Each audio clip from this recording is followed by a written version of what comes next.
£500 billion gone in less than 24 hours. The British economy hasn't seen devastation like this since the Second World War. Financial chaos, collapsing markets, a prime minister under fire, and at the centre of it all, one speech that may go down as the biggest political mistake in modern history. Britain woke up today to headlines screaming economic disaster, and the shocking truth is that this catastrophe was entirely self-inflicted. How did one leader in just a few careless minutes manage to undo decades of diplomacy and trigger India, yes, India, to pull £500 billion from the British economy overnight? It all started with what was supposed to be a routine address in Parliament. Prime Minister Keir Starmer stood at the dispatch box ready to deliver a calm update on foreign relations. Or so everyone thought. But what unfolded that afternoon wasn't diplomacy, it was political dynamite. In a moment that even his own ministers later described as reckless and self-righteous, Starmer publicly criticised India's internal policies, particularly on human rights, and implied Britain could take moral action against one of its most important trading partners. It was the kind of statement that sounds noble, in theory. But in practice, it was a grenade lobbed straight at Britain's economic heart. Within minutes, the atmosphere in the House shifted. MPs exchanged uneasy glances. The Foreign Secretary kept his eyes glued to his notes, pretending not to notice the horror spreading across the chamber. And as Starmer's words echoed across Parliament, the first tremors hit the financial markets. Traders in London watched the pound begin to slide almost in real time. But what no one realised was that thousands of miles away in New Delhi, those same words were sparking outrage at the highest levels of government. By nightfall, Indian media was ablaze with fury. "Insulted by Britain again," one headline screamed. Commentators accused the UK of colonial arrogance, and by morning, Prime Minister Narendra Modi's cabinet had convened an emergency meeting. What followed would make diplomatic history. India didn't just issue a protest. It didn't just summon the British High Commissioner. It unleashed an economic earthquake. Sovereign wealth funds were ordered to withdraw all investments from the UK, a staggering £300 billion. Major Indian corporations suspended planned expansions worth another £200 billion. Defence contracts cancelled. Trade talks frozen. In total, £500 billion erased. In London, panic spread faster than the morning fog. The Bank of England called an emergency meeting before markets even opened. Treasury officials scrambled to model the damage, but by the time the opening bell rang, the numbers were already catastrophic. The pound plummeted to its lowest level in nearly 4 decades. The London Stock Exchange dropped 9% in a single morning, the worst crash since 2008. British pension funds lost billions before lunchtime, and all this because one man thought it wise to lecture the world's fastest growing economy about values. The press had a field day. "Starmer's moral meltdown," shouted one tabloid. "Britain lectures, India leaves," read another.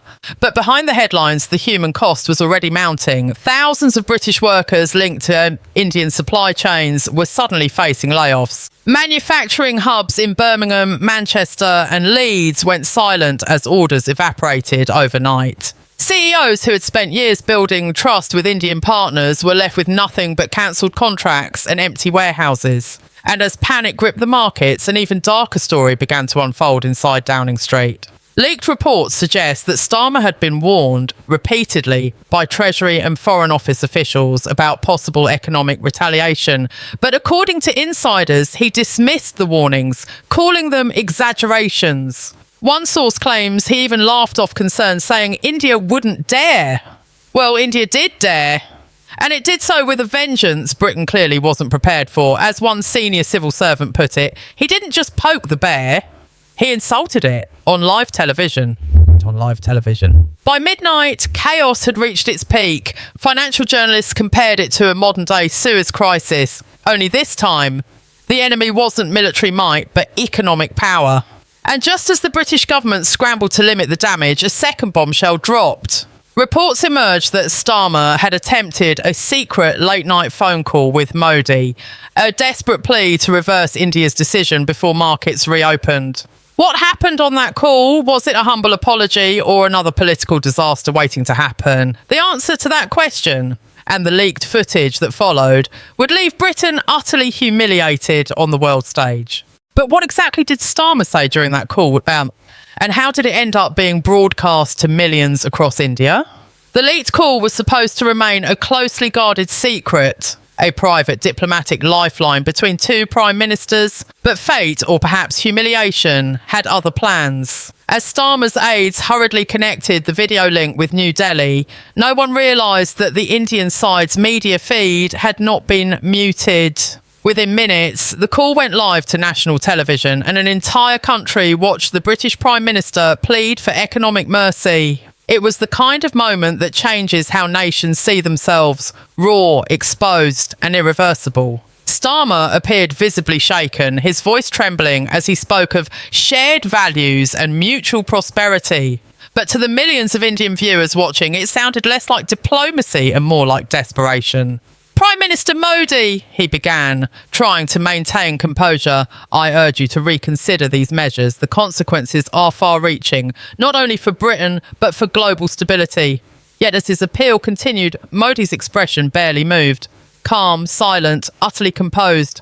The silence itself felt like a verdict. Starmer stumbled through promises, pausing the proposed commission, revisiting trade terms, even suggesting joint humanitarian initiatives. But Modi interrupted only once, delivering a line that instantly became immortal on social media. "Respect cannot be demanded, Prime Minister. It must be earned." Within hours, that single sentence was clipped, captioned, and shared tens of millions of times. The hashtag Britain Begs dominated global trends, while British commentators struggled to spin the disaster. The Times called it a diplomatic car crash in real time. Even traditionally sympathetic media outlets couldn't soften the optics. The leader of the United Kingdom, a country that once ruled half the world, now reduced to pleading for economic survival before the very nation it once colonised. The irony was brutal, and the internet made sure nobody missed it. Inside Downing Street, aides described an atmosphere of controlled panic. Ministers gathered around screens, watching the footage circulate, disbelief turning to dread. Treasury officials warned that by morning, pension funds could lose another £60 billion if Indian withdrawals continued. The Bank of England had already activated emergency liquidity measures to prevent a run on the markets. Meanwhile, the opposition smelled blood. Conservative leader Rishi Sunak delivered a cutting statement outside Parliament, standing beside British Indian business leaders. £500 billion, he said coldly. That's the cost of moral arrogance, the cost of a government that lectures rather than listens. For ordinary Britons, the financial pain became very real, very quickly. Supermarkets announced incoming price hikes due to supply disruptions from Indian exporters. Airlines cancelled routes as fuel costs spiked. Universities reliant on Indian student fees, PACE, reported mass withdrawals. Across Britain's industrial north, factories dependent on Indian components began closing shifts early, unsure if they would reopen. On social media, the tone shifted from outrage to fear. People wanted to know whether their savings were safe, their jobs secure, their government competent. Yet in all the chaos, perhaps the most devastating blow was political. Within 24 hours, 2 junior ministers resigned, citing irreparable diplomatic damage. Senior MPs were openly discussing a leadership challenge. Leaked WhatsApp messages showed members of Starmer's own cabinet describing his performance as catastrophic. Meanwhile, the pound kept falling, investors kept fleeing, and confidence, the invisible foundation of any economy, crumbled. But as the crisis deepened, one question haunted everyone inside Westminster. If the Treasury and Foreign Office had warned of this retaliation, why did Starmer ignore them? Was this arrogance, ignorance, or something far worse, a deliberate gamble for political points gone terribly wrong? And when the evidence of those ignored warnings finally surfaced, it didn't just threaten Starmer's job, it threatened to destroy what little trust remained in the government itself. The morning after the broadcast, Britain felt like a country in free fall. Newspapers didn't even try to soften their headlines. National humiliation, PM begs Modi, and Britain on its knees filled the front pages. The footage of Starmer's pleading face dominated every screen, every news site, every meme. But the real explosion came when classified Treasury documents began leaking to the press. According to those files, Starmer had received explicit warnings of 48 hours before his Parliament speech detailing exactly how India might retaliate if criticised publicly. The warnings weren't vague or speculative. They listed potential losses by sector, even predicting a capital withdrawal of up to £500 billion. It was almost prophetic.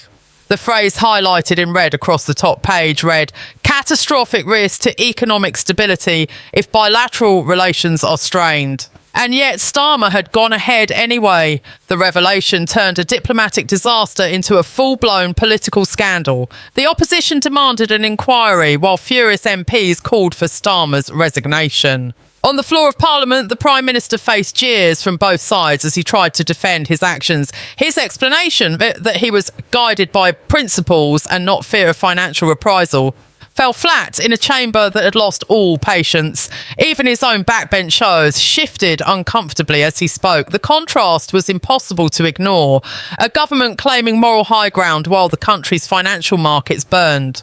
Behind the scenes, the Treasury was in crisis mode. Officials worked through the night with the Bank of England to stabilise the collapsing pound.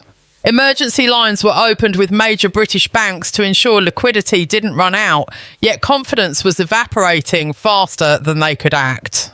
Global investors saw Britain not as a beacon of moral leadership, but as a volatile risk. A nation that had just proven it could jeopardise its own economy over a speech. The IMF issued a cautious statement expressing concern over the UK's economic outlook, while credit agencies began reviewing Britain's sovereign rating. The spectre of a downgrade loomed large, something that would raise borrowing costs and deepen the spiral. In financial districts across London, traders watched the chaos unfold with disbelief. "This feels like watching Brexit all over again, only worse," one analyst told reporters. Property markets took the next hit. Overseas investors, many from Asian countries, started pulling out of commercial deals worth billions. Construction projects were halted. The ripple effect began hitting ordinary citizens. Mortgages, fuel prices, and food imports all climbed within days. And yet, inside Downing Street, Starmer appeared paralysed. His authority shattered, his judgment under question, his allies vanishing one by one. Then came another blow that nobody expected. A senior cabinet member leaked internal messages showing that during the final briefing before his Parliament speech, Starmer had dismissed India's potential reaction as economic posturing. The same memo revealed he had been advised to tone down his language, specifically to remove references to Kashmir and colonial reparations. But he refused, saying he would not appear weak. That decision, intended to project strength, had instead projected reckless arrogance. The leak ignited fury across Britain's political spectrum. Conservative leader Rishi Sunak called it the most expensive ego trip in British history. Labour insiders whispered of no confidence votes and secret meetings to find a replacement. Even international allies began distancing themselves. The White House released a statement supporting constructive dialogue, but carefully avoided mentioning the UK by name. France and Germany offered diplomatic platitudes, but refused to intervene. Britain stood alone, humiliated, isolated, and rapidly running out of financial breathing room. As the days dragged on, markets continued their brutal slide. Pension funds hemorrhaged money, unemployment forecasts doubled, energy companies warned of another surge in household bills. And through it all, one question dominated every headline, every talk show, every conversation in pubs and offices across the country. How did Britain, once the centre of global power, become the victim of its own pride? But the biggest twist was yet to come. Because while Britain spiralled deeper into crisis, India was quietly preparing its next move, one that would shock the global financial system all over again. While Britain stumbled through its worst economic crisis in generations, India's response was far from over. As London struggled to contain the financial bleeding, New Delhi moved strategically, calmly, methodically, and with a confidence that left the world stunned. 3 days after the viral call, India's Finance Minister, Nirmala Sitharaman, stood before an ocean of flashing cameras and announced a new series of economic measures that made it clear this was not merely retaliation. It was a reordering of global power. India, she declared, will pursue partnerships that value respect and equality, not lectures and condescension. With that, she unveiled plans to redirect the withdrawn British investments into Asian and Middle Eastern markets, forming new alliances that would reshape the post-Brexit economic landscape. Overnight, India wasn't just walking away from Britain, it was replacing it. In the corridors of Westminster, panic turned to despair. The pound sank even lower, hitting a level unseen in nearly 40 years. The London Stock Exchange faced its second trading halt in a week, and British banks were quietly pleading for emergency support from the Treasury. Economists began comparing the unfolding collapse to the Great Depression. The irony was impossible to miss. While Britain once ruled India with financial dominance, it was now India's capital and confidence dictating Britain's fate. The shift wasn't just economic, it was symbolic. For the first time, the balance of global respect seemed to tilt decisively eastward. Meanwhile, reports from inside Downing Street painted a picture of total disarray. Starmer, visibly exhausted, spent hours locked in emergency meetings that produced nothing but confusion. Ministers shouted over each other. Advisors resigned mid-session. The Prime Minister, once hailed as the steady hand after years of political chaos, now looked defeated. "We've lost control of the narrative, the markets and the public," one aide admitted. Even Labour loyalists began to turn away. Polling data showed the party's approval plunging below 20%, a collapse so dramatic that analysts called it political extinction territory. The opposition's message was brutally simple. Starmer had destroyed Britain's credibility abroad and prosperity at home. And just when it seemed things couldn't get worse, another revelation emerged, this time from the Treasury's own economic forecasts. An internal assessment leaked to the Financial Times projected cumulative losses of £1.2 trillion over 5 years if India maintained its economic freeze. That figure represented nearly half of Britain's annual GDP. The report warned of sustained unemployment, pension erosion, and long-term investor flight. In simpler terms, Britain was staring down the barrel of a new economic depression. Analysts began using a grim new term, the Starmer slump.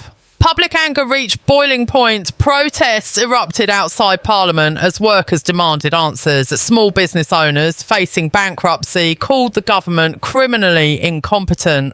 Pensioners watched their life savings evaporate while ministers argued over diplomatic phrasing. The once proud image of global Britain had been reduced to a meme, trending hashtags like hashtag Broken Britain and hashtag Modi Effect painted a digital portrait of a nation humiliated. On television panels, experts debated whether Britain could ever recover its global reputation, or if this was the irreversible moment when the empire's last illusion of power finally crumbled.